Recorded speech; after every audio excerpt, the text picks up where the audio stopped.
think another theme we saw in 2025, especially in developed markets like North America and Europe, is that while linear TV isn't dead, that's been the narrative for a long time, I think we've finally seen streaming overtake linear viewing in terms of total viewing hours. And I think what that means is it's increased the kind of targeting that's possible on big screens. Yeah, actually we saw that too here in Africa, but what I have seen has happened in African markets is that they have leapfrogged the usual path of Western media. And what that means is that most families never really spent time tied to cable like we saw in the US and the American markets, but they went straight to streaming onto smart TVs and mobile phones. And we saw apps like your Showmaxes, your DSTVs, and YouTube becoming, you know, the new living room in terms of the families. And that change now makes everything very different. Because what that means is that in Africa, we are quietly laying the groundwork for programmatic TV.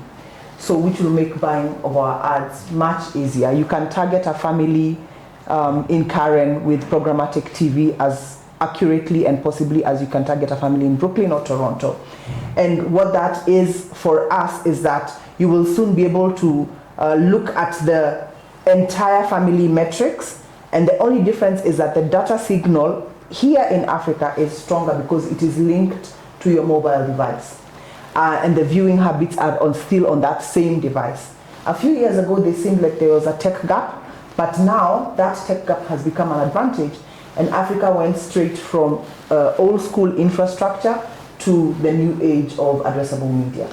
I think that's a really powerful point because it's really following on from what we've seen globally, but just from a different starting line. I think what we've seen in America and Europe and other parts of the world is that we've seen this journey take quite a long time. We've talked about programmatic TV for a long time, that kind of addressable TV. Yeah. But I think some people rather sped through it and wanted it to happen a bit quicker. What we've allowed for in Africa, like you said, with that kind of one platform and learning from what we've seen elsewhere, is they can almost leapfrog into the future. I think what we're seeing similarly is AI.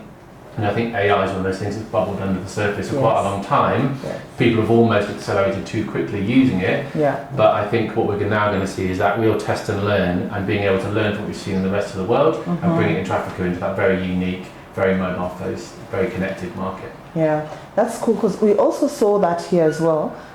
Many African brands adopted AI tools for creative production and campaign testing. I remember earlier in the year there was a campaign that like that. The results over time were immediate. What took 2 weeks for a creative team to produce, it actually takes 2 days with AI. The only question and the issue I was thinking of was, are we still getting the meaning right? Are we still resonating with our audiences? While AI is delivering the speed, but the cultural accuracy still needs the human insight.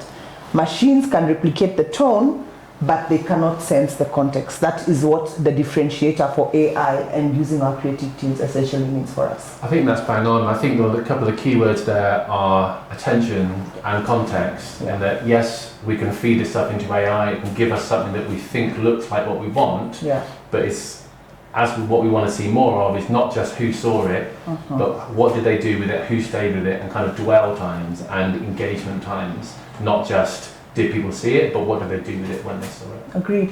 And I think that's where Africa has an edge, right? Our strongest point for years on end has been our storytelling. Our storytelling has always been built on emotion, on rhythm, on humor, on truth. And that holds attention naturally. You don't have to really fight for attention in that way. But people don't just engage with content here.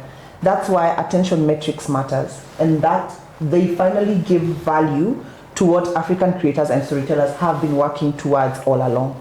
Yeah, and I think that comes down to localization, doesn't it? You know, like you said, engagement is a feeling. You have to still get some emotional resonance from storytelling. It's not just something you can spit out of an automated AI system or machine learning system. Which means then our next big opportunity is balance. It's using AI for precision and human insight for meaning. When those two work together and marry together, then marketing stops becoming noise and it becomes becoming a nice storytelling narrative that begins and spews and has context and resonates with the audiences. I think that's a beautifully powerful place to end that section. Yeah, and it starts right here with Summit Media Africa.